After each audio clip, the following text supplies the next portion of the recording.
Bonjour à toutes et à tous et bienvenue sur Pix'nLight, la chaîne photo et vidéo. Aujourd'hui, nous allons voir comment faire des ralentis dans DaVinci Resolve 15 par trois méthodes.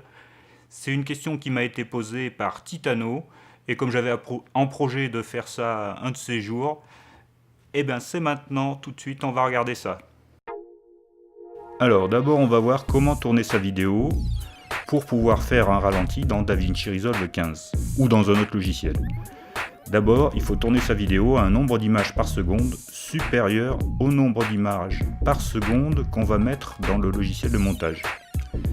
Je m'explique. Si je tourne la vidéo à 50 images par seconde, ça veut dire que pour une seconde de la vie réelle, j'aurai 50 images. Quand je mets ces 50 images dans la timeline à 25 images par seconde, pour 50 images, j'aurai 2 secondes de vidéo. Donc pour une seconde de la vie réelle, j'aurai 2 secondes de vidéo.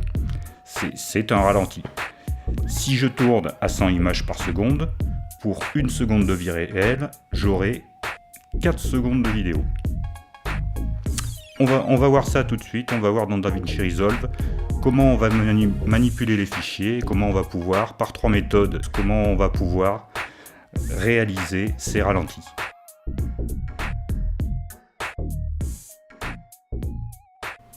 Pour commencer, on va aller ouvrir un projet, donc là un projet sans titre, et on va aller dans le gestionnaire de médias et on va aller dans le paramétrage pour aller vérifier et éventuellement modifier le framerate de la timeline.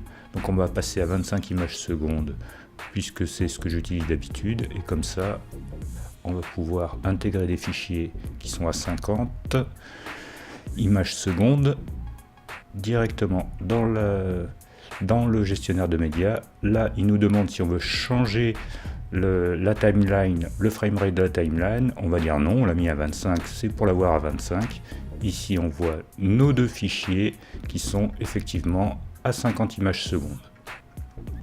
Ensuite, on va aller dans le module Edit, on va ouvrir le Media Pool et on va aller prendre nos vidéos, nos clips vidéo qu'on va intégrer ici. Voilà, donc on a deux clips vidéo dans la timeline et on voit que là, si on les lit, on n'est pas au ralenti. On n'est pas au ralenti, il nous prend directement un fichier avec une lecture en vitesse normale.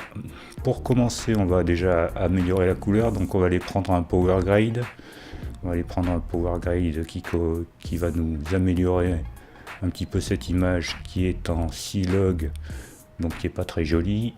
Voilà, je prends mon power grade, je le mets sur ce clip. Ensuite, je vais sélectionner le deuxième clip et je vais copier le power grade que j'ai mis sur le premier pour avoir la même couleur et le même traitement de la lumière et de la couleur.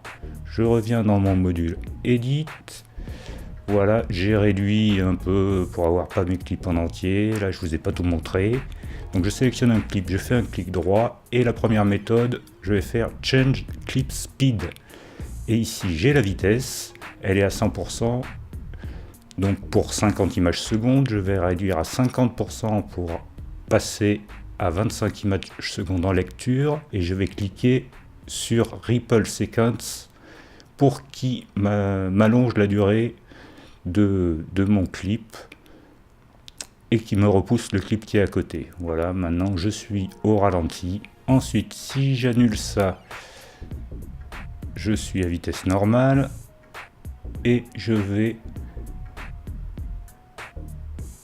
enlever mon Ripple Sequence. Je vais enlever mon Ripple Sequence et je vais faire la même chose et on va voir ce qui se produit. Là, je suis trop descendu. Je vais remonter à 50%.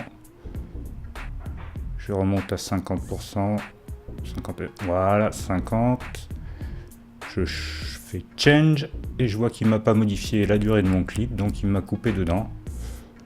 Voilà, donc selon ce qu'on veut faire, ça peut être intéressant l'un ou l'autre. Ensuite, on va aller modifier le clip à côté par la deuxième méthode.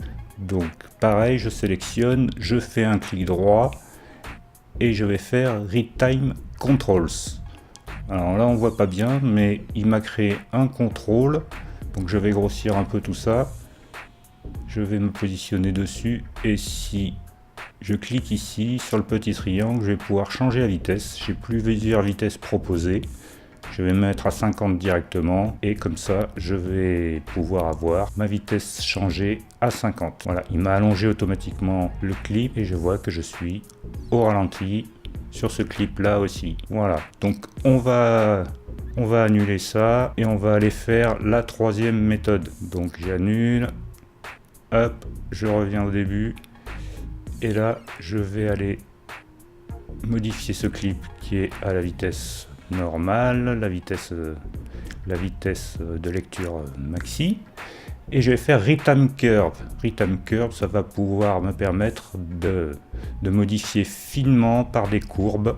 Il faut que je sélectionne mon Read Time Speed parce que le Read Time Frame c'est pas bien pratique. Je sélectionne ma courbe et ici je vais aller pouvoir modifier, je modifie ma vitesse, je vais la descendre de nouveau à 50% pour avoir le même effet que j'avais tout à l'heure de ralenti. Mais ensuite je vais pouvoir jouer sur la courbe, je vais pouvoir faire des accélérations et des ralentissements de la manière dont je le souhaite. Donc quand je lis, je suis bien au ralenti, mais je vais voir que quand je vais passer à l'autre clip, hop, je passe directement à la vitesse de lecture normale.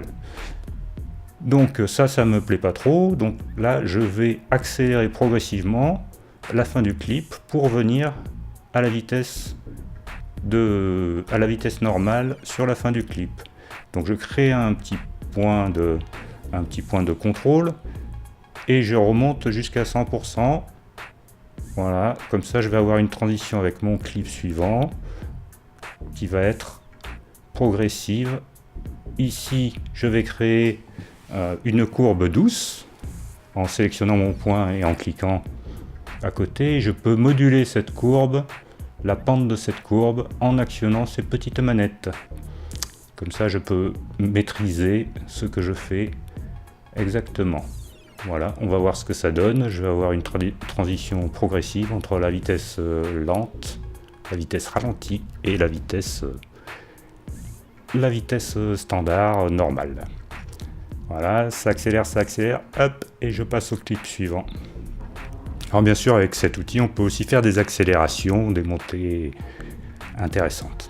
Voilà, vous avez vu, c'est très simple. Si vous avez des questions ou des commentaires, eh ben, laissez-les en commentaire. Voilà, à très bientôt sur Pix'nLight pour d'autres vidéos sur la photo, la vidéo. Merci à tous.